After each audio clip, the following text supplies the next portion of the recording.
Hello, नमस्कार और आदाब तमाम दोस्तों को। आपके दोस्त और गाइड इरफान की तरफ से एक बार फिर आपके साथ आपके अपने चैनल एस्ट्रो एश्योरेंस पर। डिसीजन मेकिंग हमारी जिंदगी में बहुत जरूरी है। चॉइसेस हमारी जिंदगी में बहुत जरूरी है और ये चॉइसेस और हमारे डिसीजंस ही हैं जो हमें बनाते हैं। अब सवाल ये है कि हमारे पास पर्याप्त चॉइसेस हैं जो हमें दी गई हैं, या सब कुछ डिफॉल्ट से होता है? बिल्कुल नहीं। हमारी अपनी जिंदगी में हमें काफी डिजाइन करने की इजाजत है और इसलिए डिसीजन मेकिंग या हम जो चॉइसेस बनाते हैं वो बहुत ही जरूरी हो जाती है। मैंने ऐसे ही कुछ वीडियोस पहले भी बनाए हैं, लेकिन ये वाला मैं और डिटेल में बना रहा हूं ताकि लोग क्लियर हो जाएं कि हम अपनी जिंदगी में चॉइसेस कैसे बनाते हैं, कैसे अलग अलग प्लैनेटरी एनर्जीज एक हॉरोस्कोप में इकट्ठा होती हैं और उस डिसीजन मेकिंग में मदद करती है, और साथ ही हमारा अपना डिसीजन मेकिंग अलग प्लैनेटरी एनर्जीज के साथ कैसे कंट्रीब्यूट करता है। सबसे पहले बहुत जरूरी है वो 3 ग्रह जो माइंड प्लैनेट्स कहलाते हैं, सूर्य, चंद्र और बुध। ये तीनों बहुत जरूरी है और ये हमारे चॉइसेस के लिए और ये कि हम चॉइसेस कैसे बनाते हैं उसके लिए क्रिटिकल है। अब एक सिंपल रूल, तीनों में से जो भी ग्रह आपके हॉरोस्कोप में सबसे ताकतवर होता है वैसे डिसीजंस आप ज्यादातर लेते हैं। मिसाल के तौर पर, अगर बुध आपके हॉरोस्कोप में बहुत ही ताकतवर है और उसका लग्न के साथ कोई संबंध बन रहा है, लग्न हमारी सोच और विचार प्रक्रिया से भी जुड़ा होता है, तो हम ज्यादा एनालिटिकल डिसीजंस लेते हैं, ज्यादा लॉजिकल डिसीजंस, ज्यादा प्रैक्टिकल डिसीजंस, ज्यादा सोच समझकर लिए गए डिसीजंस और हर पहलू को देखते हुए और गहरे एनालिसिस और प्रैक्टिकल अप्रोच से ही हम वो डिसीजंस लेते हैं। लेकिन कभी कभी, खासकर आजकल, वो डिसीजंस सिर्फ लॉजिक या प्रैक्टिकलिटी की बजाय ज्यादा क्लियरनेस और टैक्टिकल अप्रोच पर भी आधारित होते हैं, और कुछ हद तक मैनिपुलेटिव अप्रोच पर भी, क्योंकि हम ऐसी दुनिया में रहते हैं जहां डॉग ईट डॉग चलता है। हम में से हर एक अपनी जिंदगी में बेस्ट चाहता है और बेस्ट पाने की कोशिश में हम दूसरों को आउटस्मार्ट करने की कोशिश करते हैं। हम अपने काम के साथियों को आउटस्मार्ट करने की कोशिश करते हैं, जिन लोगों से बिजनेस कंपटीशन है उन्हें आउटस्मार्ट करते हैं, दूसरे लोगों या वेंडर्स या कंपेटिटर्स को भी आउटस्मार्ट करते हैं। तो ये एक वन अपमनशिप का खेल बन जाता है, कौन ज्यादा क्लेवर, कौन ज्यादा इंटेलिजेंट, और इसलिए एनालिटिकल एबिलिटी क्लेवरनेस के साथ से हाथ मिलाती है जो बुध हमें मुहैया कराता है। लेकिन इंटेलिजेंस वो की फैक्टर है जिसे बुध यूज करता है इंटेलिजेंट डिसीजंस, सोचे समझे decisions, analytical decisions, practical logical decisions. यही वो ताकत है जो बुध हमें देता है। हालांकि आजकल बुध टॉप पर नजर आता है और बृहस्पति और चंद्रमा वो हैं जिन्हें किनारे कर दिया गया है, क्योंकि दुनिया ज्यादा टैक्टिकल और प्रैक्टिकल हो गई है और इस बात पर भी आधारित है कि किसे सबसे ज्यादा मिलता है। अब अगर आपके हॉरोस्कोप में चंद्रमा ताकतवर है और चंद्रमा का लग्न से कोई संबंध है, या तो वहां रखा हो, या लग्न को रूल करता हो, या लग्न पर दृष्टि डालता हो, या लग्न के साथ बहुत रहता हो, तो ऐसे में डिसीजन मेकिंग ज्यादा सपोर्टिव, केयरिंग, एम्पैथी ओरिएंटेड और फेयरनेस पर आधारित होगा। और ये फेयरनेस कभी कभी दूसरी तरफ होता है, मतलब हम देने को ज्यादा तैयार रहते हैं, नर्चर ज्यादा करते हैं, केयर ज्यादा करते हैं और साथ ही इमोशनल डिसीजंस भी लेते हैं, बजाय टैक्टिकल सोचे समझे, analytical, balanced, practical, logical decisions के जो बुध करवाता है। तो हाँ, डिसीजंस ज्यादा nurturing, supportive, empathetic, emotional, caring और गिविंग होते हैं, और इसलिए इन नर्चरिंग डिसीजंस और केयरिंग और सपोर्टिंग डिसीजंस और ज्यादा एस्पेक्टिंग के चलते हमारी जिंदगी के चॉइसेस भी उन्हीं डिसीजंस के आसपास बनते हैं, और आखिरकार हमें अपनी जिंदगी में जो रिजल्ट्स मिलते हैं वो भी इसी पर डिपेंड करते हैं कि हॉरोस्कोप में बुध ताकतवर है जो हमें वो लॉजिकल डिसीजंस दिलाता है, या चंद्रमा ताकतवर है जो नर्चरिंग या एम्पैथेटिक डिसीजंस दिलाता है, और आउटकम अपने आप उन कॉन्सिक्वेंसेस से जुड़ जाता है जो हमें भुगतने पड़ते हैं। और तीसरा है, अगर बृहस्पति या तो लग्न को रूल करता है या लग्न में रखा है या लग्न पर दृष्टि डालता है या लग्न के साथ बहुत रहता है, और अगर वो लग्न के साथ स्ट्रॉन्गर रिलेशनशिप बना रहा है, तो डिसीजन मेकिंग ज्यादा वाइज हो जाता है। यहाँ पर डिसीजन लार्ज हार्टेड भी होता है, नर्चरिंग नहीं। भले ही आप नर्चर नहीं करना चाहते, दूसरों की परवाह नहीं करते, लेकिन आपको लगता है कि ये मेरे लिए वाइज है। मसलन आप और आपका भाई प्रॉपर्टी के झगड़े में पड़े हुए हैं, तो आप लार्ज हार्टेड बन जाते हैं। इसलिए नहीं कि आप अपने भाई की केयर करते हैं या नर्चर करना चाहते हैं, बल्कि आपको लगता है ठीक है, वो मेरा भाई है, लड़ने का कोई फायदा नहीं, और आखिरकार हम फैमिली में लड़ते हुए भाइयों के तौर पर जाने जाएंगे। मैं अपने बच्चों के लिए भी अच्छी मिसाल कायम करना चाहता हूँ, और रिश्ता मेरे लिए बहुत जरूरी है। तो भाई को नर्चर करने की भावना से नहीं, वो मेरा छोटा भाई है, मैं उससे बहुत प्यार करता हूँ, उसकी बहुत केयर करता हूँ। क्या फर्क पड़ता है अगर मैं उसे थोड़ा ज्यादा दे दूं? मैं बड़ा भाई हूँ, मैं पिता जैसा हूँ। ये वो एम्पैथेटिक, नर्चरिंग और नरिशिंग इमोशनल पहलू था जिसके बारे में मैं बात कर रहा था। लार्ज हार्टेड होना, बुरी मिसाल नहीं देना, रिश्ते को बचाना चाहना, ये एक लार्ज हार्टेड डिसीजन है। डिसीजन मेकिंग का वाइज तरीका है, ना कि बहुत क्लेवर होना और ना ही इमोशनल होना। तो जब बृहस्पति ताकतवर होता है, डिसीजन मेकिंग वाइस हो जाता है, बैलेंस्ड हो जाता है, और कभी कभी लार्ज हार्टेड होता है। देने के बजाय लार्ज हार्टेडनेस भी जरूरी है, क्योंकि आपको लगता है कि लॉन्ग रन में रिश्ता बहुत जरूरी है, और अगर रिश्ता जरूरी है तो वो बॉन्ड आखिरकार दूसरे पार्टी और आप दोनों की ही मदद करेगा। और रिश्ते जरूरी है, वाइज डिसीजन मेकिंग बहुत जरूरी है, बैलेंस्ड होना ज्यादा जरूरी है, लार्ज हार्टेड होना बहुत जरूरी है, और ओवरऑल लड़ाई झगड़े से बचना, अननेसेसरी ट्रिगर वॉर से बचना। इससे बेहतर है कि अपना फोकस या एनर्जी छोटी छोटी बातों पर बर्बाद करो। तो जिस व्यक्ति का बृहस्पति बड़ा या ताकतवर होता है, वो ऐसे क्षेत्रों से दूर हट जाता है जहां एनर्जी स्पेंट उसके काम नहीं आ रही हो। ये ज्यादा है, मैं यहाँ एनर्जी लगाऊंगा क्योंकि ये मेरे लिए फायदेमंद है, भले ही थोड़ा फायदा हो, मैं एनर्जी लगाऊंगा। तो बहुत ताकतवर बुध वाला व्यक्ति दुकानदारों से 10 रुपये, 20 रुपये, 100 रुपये के लिए भी मोल भाव ज्यादा करेगा। ताकतवर बृहस्पति वाला कहेगा, मैं अपनी एनर्जी कहीं और लगाऊंगा। 2 रुपये, 10 रुपये, 15 रुपये मेरे लिए बहुत जरूरी नहीं है। बुध स्ट्रॉन्ग वाला 2 रुपये, 10 रुपये, 15 रुपये या लाख रुपये और करोड़ों या अरबों पर भी काफी एनर्जी लगाएगा। बृहस्पति वाला अपनी बैटल्स चूज करेगा, वो टाइम चूज करेगा जहां वो अपनी एनर्जी लगाना चाहता है और जहां नहीं लगाना चाहता।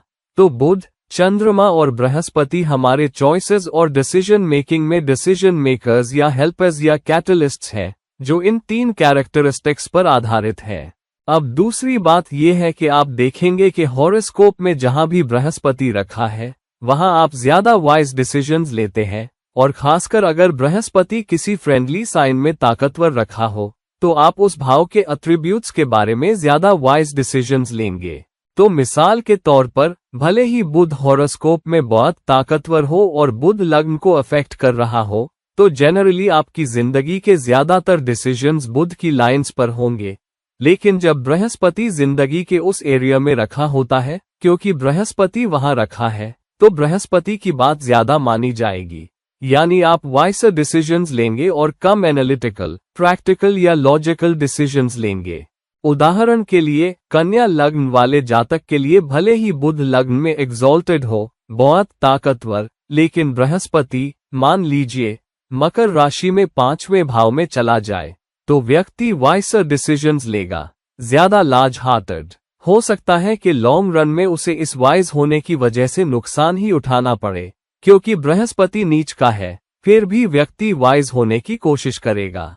डिसीजन गलत हो सकता है, लेकिन कोशिश, फोकस, एनर्जी वाइज डिसीजन लेने की होगी। अगर बृहस्पति 4थे भाव में हो, मसलन वृश्चिक लग्न वाले जातक के लिए, तो यहाँ व्यक्ति घर पर ज्यादा लार्ज हार्टेड बनने लगता है।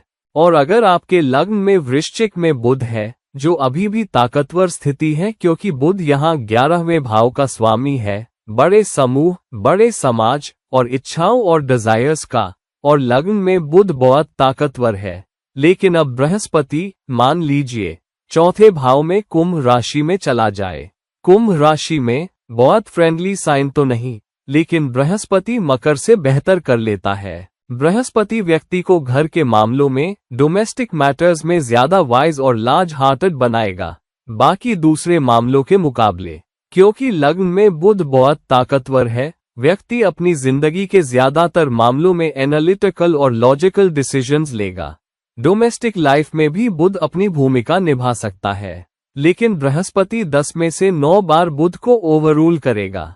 और भले ही शुरू में ख्याल आएगा कि मुझे घर में भी टैक्टिकल, प्रैक्टिकल, स्ट्रैटेजिक डिसीजंस लेने चाहिए, दूसरे फैमिली मेंबर्स पर वन अपमनशिप का खेल कैसे खेलूं, ये शुरुआती ख्याल आ सकता है। शुरुआती ख्याल प्रैक्टिकल भी हो सकता है, अगर वन अपमनशिप नहीं तो लॉजिकल डिसीजंस, प्रैक्टिकल डिसीजंस, क्योंकि फैमिली का मामला है। लेकिन अगर वहां बृहस्पति रखा है तो व्यक्ति फिर भी लार्ज हार्टेड रहेगा और वाइसर डिसीजंस लेगा, चाहे उसकी अपनी ही कीमत क्यों न चुकानी पड़े।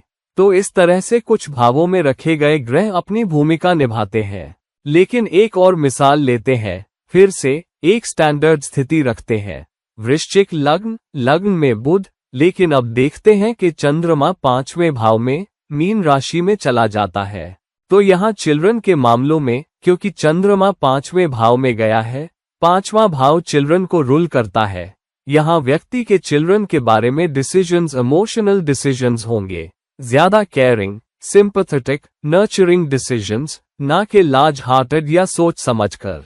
यहाँ पर वाइज होने के बजाय व्यक्ति इमोशनैलिटी के चलते और नर्चर करने और चिल्ड्रन को ज्यादा देने के लिए डिसीजन ले सकता है, बजाय इसके कि क्या दूं, क्या ना दूं, उन्हें खराब न करूं, और उनको देने में वाइज रहूं कि उनकी डिजायर से पहले वो डिजर्व करें। ये अप्रोच तब आती है जब बुध या बृहस्पति इन्वॉल्व होते हैं, लेकिन क्योंकि यहाँ चंद्रमा इन्वॉल्व है, ऐसे पेरेंट बहुत लार्ज हार्टेड, देने वाले, नर्चरिंग, नरिशिंग, केयरिंग होते हैं। हालांकि कभी कभी डिसीजंस गलत भी हो सकते हैं, क्योंकि आप चिल्ड्रन को बहुत स्पॉइल कर सकते हैं। तो चंद्रमा के 5वें भाव में होने पर सावधानी बरतनी चाहिए। बहरहाल चिल्ड्रन के बारे में डिसीजन मेकिंग निश्चित रूप से एम्पैथेटिक या इमोशनल तरह का होगा। इन्वेस्टमेंट्स के बारे में डिसीजन मेकिंग, आपको एक घर पसंद आया, भले ही आप उसे अफोर्ड नहीं कर सकते, आप ये नहीं देख रहे कि पैसा कहां से आएगा, EMI कैसे चुकाऊंगा।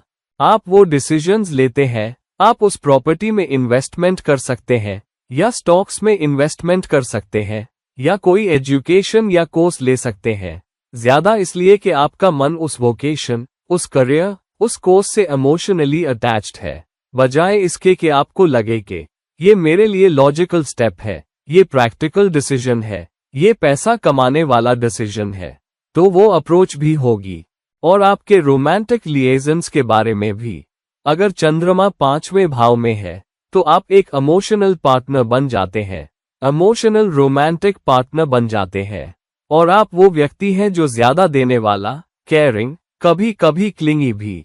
तो रिलेशनशिप दोनों तरफ जा सकता है, और आपको ज्यादा हार्ट ब्रेक्स भी होते हैं, क्योंकि आप ज्यादा इमोशनल और अटैच्ड होते हैं, और आप बहुत जल्दी अटैच हो जाते हैं और दूसरों को जल्दी देने लगते हैं। तो चंद्रमा को 5वें भाव में रखकर सावधान रहना चाहिए कि आप अपने इन्वेस्टमेंट्स के बारे में, चिल्ड्रन के बारे में, प्रॉपर्टी के बारे में, करियर के बारे में भी डिसीजन लेते वक्त इमोशनल न हो जाएं। 10वें भाव से 8वें भाव में चंद्रमा, तो किसी भी भाव से 8वां भाव ऑब्स्टेकल्स देता है। तो करियर में ऑब्स्टिकल्स इसलिए आ रहे हैं क्योंकि आप बहुत इमोशनल हैं और दूसरों के प्रति बहुत एम्पैथेटिक हैं, और आप इससे सफर करते हैं।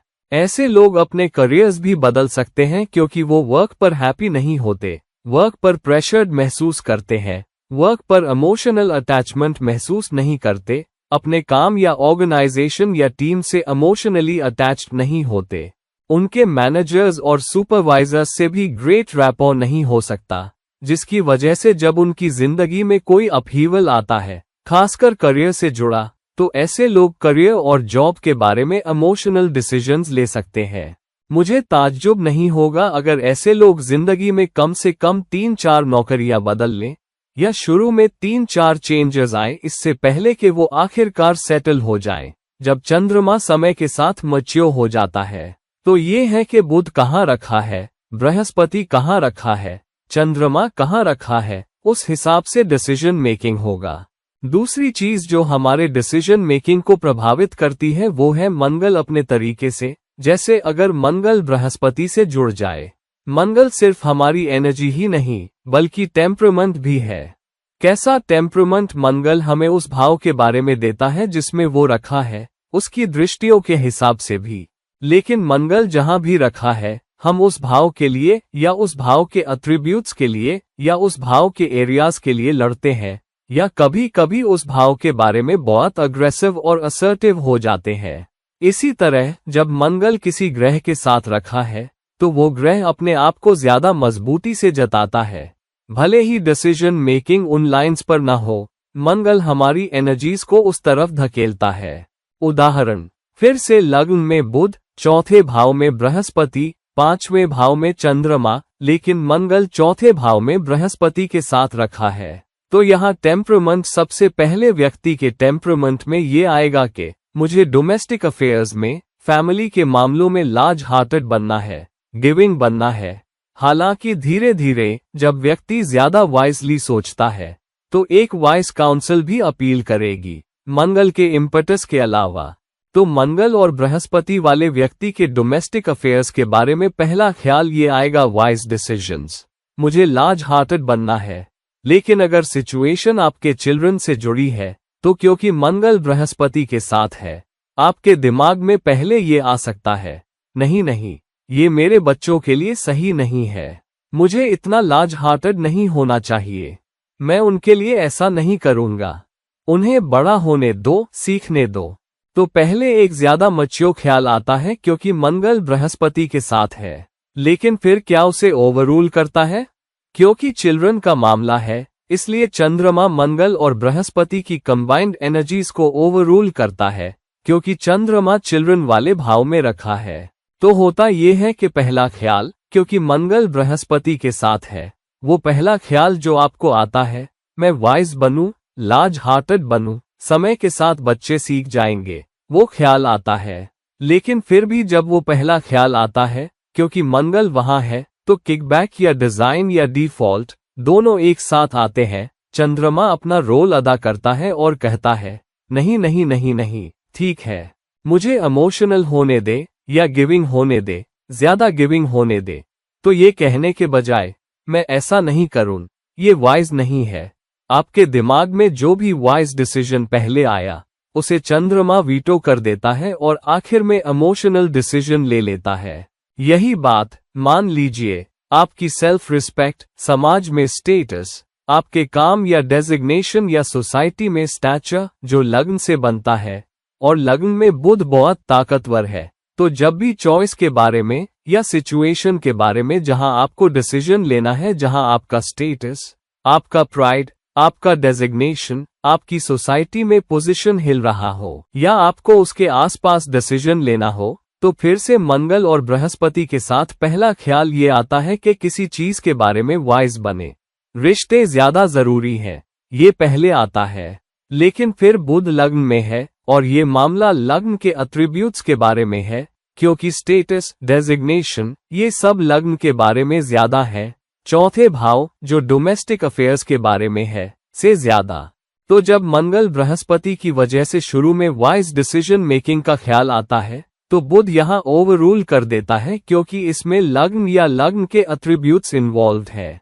और फिर शुरुआती ख्याल को बुध वीटो कर देता है और आप आखिर में ज्यादा प्रैक्टिकल, लॉजिकल और टैक्टफुल डिसीजन, ज्यादा स्ट्रैटेजिक डिसीजन लेते हैं और उस मामले को उसी तरह हैंडल करते हैं। तो इस तरह से आपको देखना चाहिए जब मंगल किसी भाव में रखा हो और किसी ग्रह के साथ हो।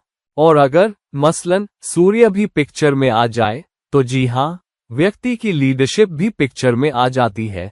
मेरे लिए क्या करना सही है, जहां मुझे सबको देखना है, विजडम के अलावा जो कभी कभी सबके लिए होती है बजाय सिर्फ एक के लिए। सूर्य लीडर भी होता है। अगर सूर्य लग्न में बुध के साथ रखा है तो उसकी जिंदगी के ज्यादातर डिसीजंस उसकी सेल्फ रिस्पेक्ट के बारे में होंगे, शायद डिग्निटी के बारे में, कभी कभी एरोगेंट होने की हद तक भी, लेकिन लीडर बनना भी चाहता है। तो ऐसा व्यक्ति अगर सूर्य बुध के साथ रखा है तो लीडरशिप उभर कर आती है, गिविंग उभर कर आती है, और ये हमें नेचुरली मिलता है। और इसीलिए ज्यादातर हॉरोस्कोप्स में बुध और सूर्य एक साथ दिखते हैं, क्योंकि बुध सूर्य के बहुत करीब है।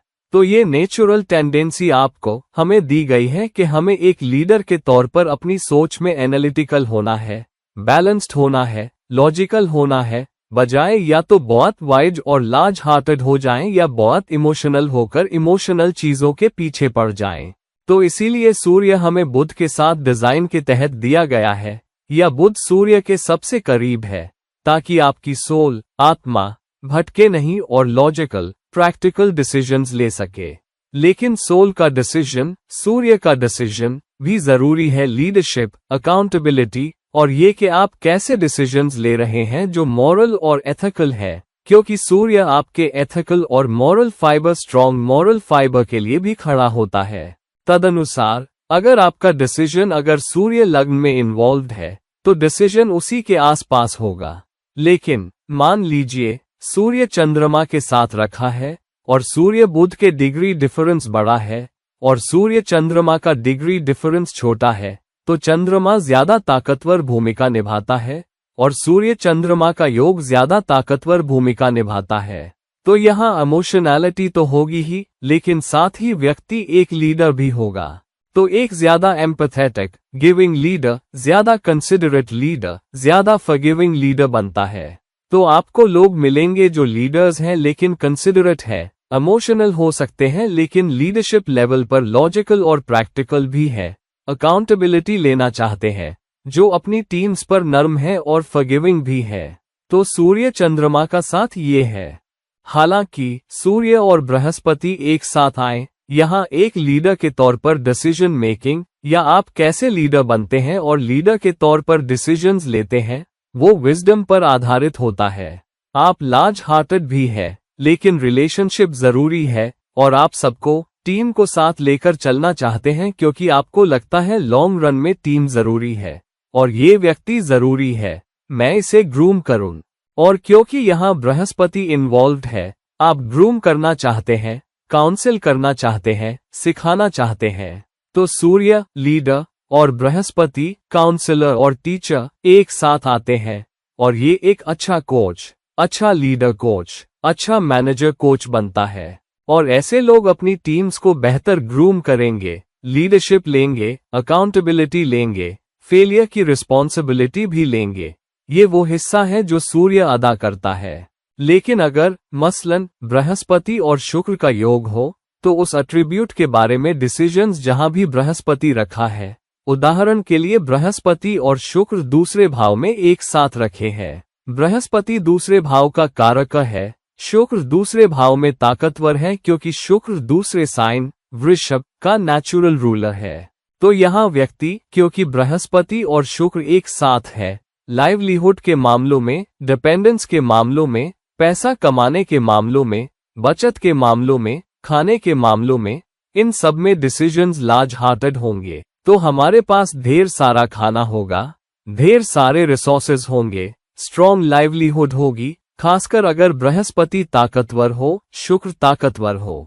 तो डिसीजन मेकिंग ज्यादा कमाई के बारे में होगा, मटेरियलिस्टिक अप्रोच, हालांकि वाइज अप्रोच। तो जब आप फैमिली में अपनी डिपेंडेंस के साथ खाने, बचत, लाइवलीहुड के मामले में पेश आते हैं, तो आप बहुत मटेरियलिस्टिक होंगे, लेकिन आपके ज्यादातर डिसीजंस वाइज भी होंगे। हालांकि शुक्र चंद्रमा के साथ बैठ जाए, ये एक मुश्किल योग है क्योंकि व्यक्ति इंटिमेसी के मामलों में, रिलेशनशिप्स के मामलों में वाइज होने के बजाय बहुत इमोशनल हो सकता है। और अगर शुक्र और चंद्रमा मसलन 7वें भाव में चले जाएं, तो आपको बहुत सुंदर स्पाउस मिल सकता है, लेकिन आप स्पाउस के पीछे दीवाने की तरह हो जाएंगे और स्पाउस के बारे में और इंटिमेसी के बारे में इतने इमोशनल के आप और देने वाले बन जाएंगे। लेकिन साथ ही आपकी उम्मीदें भी स्पाउस से ज्यादा हो जाती हैं इंटिमेसी और रिसोर्सेस के मामलों में। अगर रिलेशनशिप आपकी मर्जी के मुताबिक नहीं चला तो हार्ट ब्रेक बड़ा होता है। अगर शुक्र बुध के साथ बैठ जाए तो ऐसा व्यक्ति हद तक कैसनोवा भी हो सकता है, क्योंकि व्यक्ति ज्यादा सोचने वाला, प्रैक्टिकल होता है, और अगर उसे लगता है कि रिलेशनशिप काम नहीं दे रहा, तो उसके लिए रिलेशनशिप से दूर हटना मुश्किल नहीं होता। खासकर अगर बुध और शुक्र एक साथ 5वें भाव में हो या 7वें भाव में चले जाएं। दूसरी तरफ दो ग्रह, दो बेनिफिक ग्रह जो एक साथ किसी भी भाव में बैठ जाएं, तो डिसीजंस उनमें से ज्यादा ताकतवर ग्रह के आसपास होते हैं।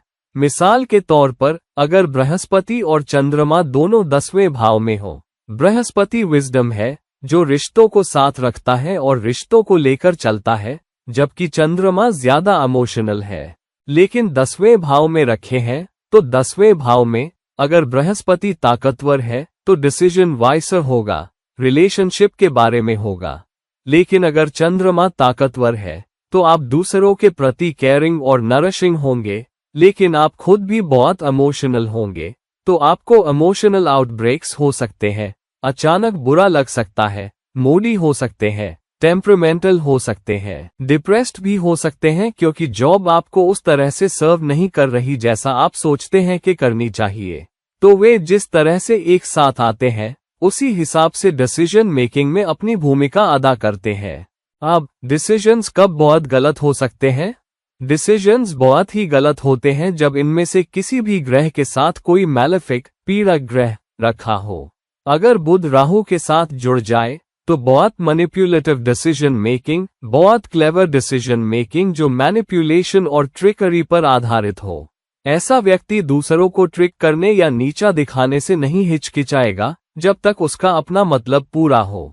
ऐसे लोग स्ट्रैटेजी में बहुत अच्छे हो सकते हैं और योजना बनाने में बहुत अच्छे हो सकते हैं, खासकर प्रोजेक्ट्स और आउटकम के मामले में, और ऐसे लोग आमतौर पर बहुत मैनिपुलेटिव और टैक्टफुल होने के कारण आज के दौर में आसानी से सफलता की तरफ बढ़ जाते हैं। दूसरी तरफ बुध की बजाय राहु किसी माइंड प्लैनेट जैसे चंद्रमा के साथ बैठ जाए तो डिसीजन मेकिंग इमोशनल तो होता है लेकिन ब्लाइंड साइडेड भी होता है, और आप शुरू में जल्दबाजी में डिसीजंस लेते हैं, आप खतरों में दौड़ पड़ते हैं, इमोशनल चीजों में दौड़ पड़ते हैं, रिश्तों में ये सोचकर कूद पड़ते हैं कि ये आपकी सेवा कर रहा है तो कोई बहुत खूबसूरत है और आप इमोशनल पर्सन है, आप अपना दिल आस्तीन पर रखते हैं, उसके पीछे पड़ जाते हैं और 2-4 दिन 5 दिन में आप उससे बहुत प्यार करने लगते हैं, पता भी नहीं चलता क्या हो गया, और पूरे शहर में ढिंढोरा पीटते हैं कि मैं इसके साथ रिलेशनशिप में हूं, और आपको लगता है आप बहुत लकी है, आप 7वें आसमान पर हैं। और फिर जब बादल छटते हैं, राहु शुरू में धुआं शैडो होता है, धीरे धीरे धुआं छटता है, तब आपको एहसास होता है, अरे ये तो असली कहानी नहीं थी, हाँ शायद मुझे धोखा हुआ, शायद मैं गलत था, शायद मैं इमोशनल फूल था। तो इमोशनल फूल होना ज्यादातर किसी मैलेफिक, चाहे शनि हो या राहु के चंद्रमा से जुड़ने के बारे में है। अगर केतु मिल जाए तो वो उस ग्रह की एनर्जी को बड़े हद तक खत्म कर देता है। केतु 2 काम करता है। केतु के साथ चंद्रमा या तो आपको बहुत ठंडा कोल्ड व्यक्ति बना देगा और आप किसी के लिए ज्यादा एम्पैथी महसूस नहीं करेंगे, आप इतनी परवाह नहीं करेंगे, ठीक है जिंदगी का हिस्सा है, कोई गरीब है और बच्चा सड़क पर भीख मांग रहा है, आप इमोशनल नहीं होते, आपको लगता है ठीक है जिंदगी का हिस्सा है, क्या कर सकते हैं। आप इसके बारे में ज्यादा स्पिरिचुअल महसूस कर सकते हैं, आप व्यक्ति के लिए तो महसूस करते हैं, लेकिन अगर कोई रो रहा है तो आप ज्यादा इमोशनल नहीं होते अगर केतु और चंद्रमा साथ आए, क्योंकि वो कोल्डनेस आ जाती है। दूसरा पहलू ये भी हो सकता है केतु ज्यादा देने में विश्वास रखता है, तो ऐसा व्यक्ति उसके बारे में ज्यादा इमोशनल हुए बिना लेकिन डिसीजन मेकिंग के बारे में ज्यादा स्पिरिचुअल होकर ज्यादा दे सकता है। तो चंद्रमा और केतु साथ आए, व्यक्ति स्पिरिचुअल पर्सपेक्टिव से ज्यादा इमोशनल होकर दे सकता है।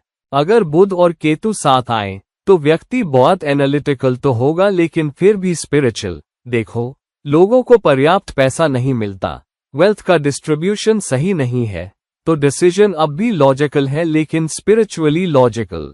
तो आप सोच सकते हैं कि डिस्ट्रीब्यूशन ऑफ वेल्थ सही नहीं है, कोई ज्यादा पैसा कमा रहा है कोई कम, ये इमोशनल नहीं है, बल्कि आप लॉजिक्स देख रहे हैं लेकिन सेपरेशन देख रहे हैं, फेयरनेस देख रहे हैं कि ये पैसा देगा क्योंकि ये डिजर्व करता है, उसे पर्याप्त नहीं मिला जैसा उसका हक है। बृहस्पति और केतु ज्यादा स्पिरिचुअल, ज्यादा लार्ज हार्टेड तो आपकी स्पिरिचुअलिटी और लार्ज हार्टेडनेस आपको लोगों को बहुत कुछ देने पर मजबूर करती है, एक बहुत कामक स्थिति। लेकिन ये मटेरियलिस्टिकली कम सक्सेसफुल होती है क्योंकि आप बहुत लार्ज हार्टेड और बहुत स्पिरिचुअल होते हैं, यानी आप सक्सेसफुल होने के लिए बहुत वाइज होते हैं। अगर मैं ऐसे कह सकता हूं, तो माइंड प्लैनेट्स किस योग में है, कहाँ रखे हैं, वे आपके डिसीजंस को कैसे प्रभावित करते हैं, उसी के हिसाब से खेल होता है। तो टॉपिक पर वापस आते हैं, डिसीजंस कब गलत हो सकते हैं? जब भी लग्न मैलेफिक ग्रहों से बहुत पीड़ित हो, जब ज्यादा मैलेफिक माइंड प्लैनेट्स चंद्रमा, बुध और बृहस्पति के साथ जुड़ जाएं। मिसाल, राहु चंद्रमा के साथ, केतु बृहस्पति पर दृष्टि डाले, बुध शनि के साथ रखा हो, तो सभी माइंड प्लैनेट्स प्रभावित हो रहे हैं। तो आपका ज्यादातर डिसीजन मेकिंग ऑब्स्टिकल्स में, चैलेंजेस में फंसेगा। और फिर जब ज्यादा मैलेफिक जुड़ते हैं, तो आप जो चॉइसेस बनाते हैं वो पहली नजर में इमोशनैलिटी या विजडम पर आधारित होते हैं, लेकिन हाइंडसाइट में आपको लगेगा कि अरे, डिसीजन उतना सही नहीं था जितना मुझे शुरू में लगा, मुझे वो लेना चाहिए था। तो ये वो फ्लेवर है जो मैलेफिक देते हैं। आप उस पर्टिकुलर समय पर डिसीजन लेते हैं, हो सकता है आपको लॉजिकल लगे, या ज्यादा वाइज लगे, या एम्पैथेटिक या केयरिंग लगे अगर चंद्रमा जुड़ा हो।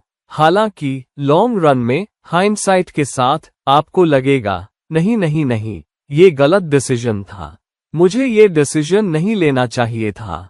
जितना ज्यादा मैलेफिक जुड़ते हैं, अगर बेनिफिक जुड़े हों, ये तीनों वैसे भी बेनिफिक है, और अगर उन पर मैलेफिक की दृष्टि कम हो और वे आपस में दृष्टि डाल रहे हो, उदाहरण, बृहस्पति और बुध साथ खेल रहे हैं और लग्न में चंद्रमा पर दृष्टि डाल रहे हैं, और कोई मैलेफिक शामिल नहीं, तो बेनिफिक ज्यादा लाभ दिलाएंगे या आपको ज्यादा गेन्स मिल सकते हैं। लेकिन जिन एरियाज में ज्यादा मैलेफिक रखे हैं, वहां आपका डिसीजन मेकिंग बेनिफिक के होते हुए भी सही नहीं हो सकता, क्योंकि मैलेफिक हॉरोस्कोप के किसी सेंटर को कंट्रोल कर रहे हैं। तो अगर 11वें भाव में ज्यादा मैलेफिक रखे हैं, जबकि चंद्रमा लग्न में है और बृहस्पति और बुध, मान लीजिए, 7वें भाव में है और एक दूसरे पर दृष्टि डाल रहे हैं, बेनिफिक के लिए बहुत ताकतवर स्थिति, केंद्र पोजीशन, बेनिफिक के लिए बहुत अच्छी स्थिति, और प्रॉस्पेरिटी और अबंडेंस के ज्यादा अवसर भी होंगे। लेकिन अगर 11वें भाव में ज्यादा मैलेफिक जुड़ जाएं, या चौथे भाव में जुड़ जाएं, या दूसरे भाव या इनकम में, वहां मैलेफिक चौथे या उस भाव को पकड़े हुए हैं, तो मैलेफिक आपको उसे सही करने नहीं देंगे। तो चंद्रमा लग्न में जनरल डिसीजंस के बारे में कि आप अपने आप को सेल्फ रिस्पेक्ट, डिग्निटी के साथ कैसे रखते हैं। बृहस्पति और बुध 7वें भाव में, कैसे आप लोगों को साथ लेते हैं, पार्टनरशिप्स में कैसे काम करते हैं, ये सब ठीक है। 10वें भाव में मैलेफिक दुनिया के मामलों में डिसीजन मेकिंग सही नहीं हो सकता, डिसीजन मेकिंग गलत हो सकता है, आपको गलत समझा जा सकता है, आपको एप्रिशिएशन या ग्रैटिट्यूड नहीं मिल सकती।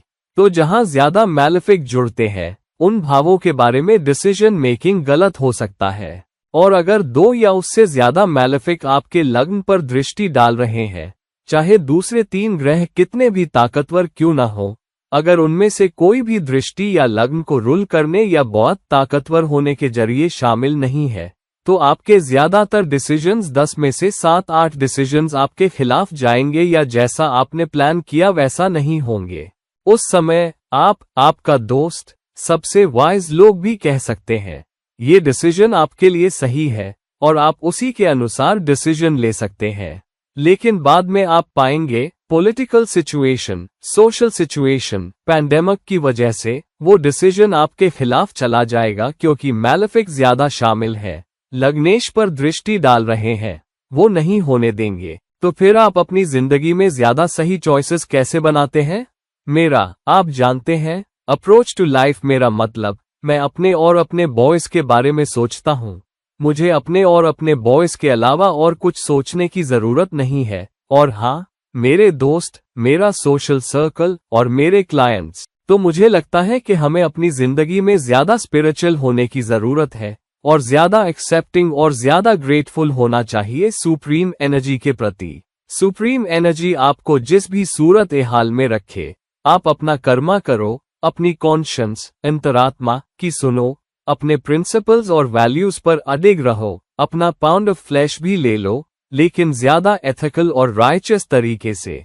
लेकिन अपने प्रिंसिपल्स और वैल्यूज पर डटे रहो, अपने फैमिली को तुम पर प्राउड होने दो और ज्यादा स्पिरिचुअल बनो और ज्यादा गिविंग बनो, क्योंकि आखिर ये जिंदगी बहुत छोटी है। ज्यादा स्पिरिचुअल होना, ज्यादा गिविंग होना हमेशा बेहतर है, क्योंकि तुम अपने कर्मा में वैल्यू ऐड करोगे। और तुम्हारे लिए सबसे अच्छी कमाई और क्या हो सकती है, सिवाय इसके कि तुम कर्म के सही पक्ष पर हो, गलत पक्ष पर नहीं। तो ज्यादा स्पिरिचुअल होना, ज्यादा गिविंग होना, ज्यादा ग्रेटफुल होना, ज्यादा थैंकफुल होना, सुप्रीम एनर्जी के सामने ज्यादा सबमिसिव होना, ये सबसे अच्छा तरीका है अपनी जिंदगी जीने का, और ये इंश्योर करने का कि चॉइसेस गलत ना हो। उस वक्त भी, उस पर्टिकुलर इंस्टेंस पर चॉइस गलत लग सकता है, हाइंडसाइट में चॉइस गलत लग सकता है, लेकिन कम से कम तुम्हारी कॉन्शियंस क्लियर होगी कि मैंने अपने कॉन्शियंस के मुताबिक डिसीजंस लिए। मैं किसी को फूल नहीं करना चाहता था, मैं किसी को डिस्ट्रॉय नहीं करना चाहता था। तो भले ही मैं रिसीविंग एंड पर हूं, कोई बात नहीं, मैं सिर्फ अपना कर्मा सुधार रहा हूं। हो सकता है मैंने अपना कामक डेट चुका दिया, और फिर आने वाली जिंदगी तुम्हारे लिए बेहतर होगी, आने वाली जिंदगी तुम्हारे लिए ज्यादा पीसफुल होगी, और तुम चैन से सोओगे। अगर तुम्हारे सिर पर कोई गिल्ट नहीं है, अगर तुम हेल्दी हो, तुम्हारा फैमिली अच्छा है, तुम्हारे पास खाने को एक वक्त का खाना है, जब तक तुम्हारा दिल क्लियर है और तुम्हारा माइंड प्योर है, तो दोस्तों चॉइसेस गलत हो सकते हैं, चॉइसेस सही हो सकते हैं, इस आधार पर कि तुम्हारे हॉरोस्कोप में क्या स्थिति है। कोशिश करो कि सही चॉइसेस बनाओ, कोशिश करो कि ज्यादा practical, tactical choices, clever choices से दूर रहो। भले ही चॉइसेस क्लेवर बनाए गए हो, तुम अपने चॉइसेस खुद बनाने के हकदार हो, लेकिन कम से कम ये इंश्योर करो कि तुम राइचस हो और किसी को फूल न करो। जब तक ये सेल्फ सर्विंग है लेकिन किसी दूसरे की कीमत पर नहीं, तब भी ठीक है, लेकिन लॉन्ग रन में इंश्योर करो कि तुम्हारी कॉन्शियंस क्लियर हो। तो दोस्तों अपने हॉरोस्कोप में देखो, अपने लिए फैसला करो कि तुम्हारे डिसीजंस कहाँ से आ रहे हैं, कैसे आ रहे हैं। चंद्रमा अपनी मार्क कहाँ लगा रहा है, बृहस्पति अपनी मार्क कहाँ छोड़ रहा है, बुध अपनी मार्क कहाँ छोड़ रहा है, मंगल कहाँ योग या दृष्टि से शामिल हो रहा है, कौन सी एनर्जीज या कौन सा ग्रह बढ़ा रहा है, कौन सा ग्रह लग्न को ज्यादा प्रभावित कर रहा है। विजडम अपना रोल ज्यादा निभा रही है, बुध का एनालिसिस अपना रोल ज्यादा निभा रहा है, चंद्रमा की एम्पैथी या केयरिंग और नरिशिंग अपना रोल ज्यादा निभा रही है।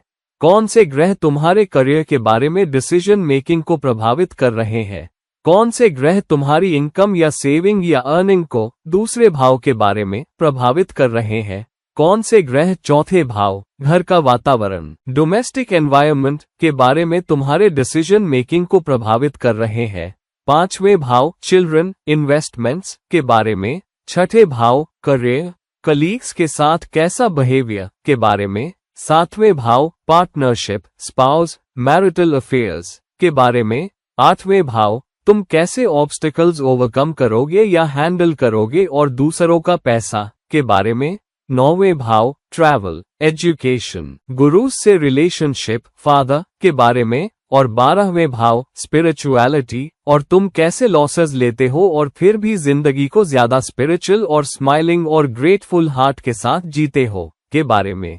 तो दोस्तों इस वीडियो को लाइक करो, शेयर करो, और अगर तुम मेरे से पर्सनल कंसल्टेशन के लिए रीच आउट करना चाहते हो तो कृपया नीचे दिए गए डिटेल्स पर कांटेक्ट करो। और किसी और वक्त किसी और वीडियो के साथ तुम्हारा दोस्त और गाइड चला। नमस्कार।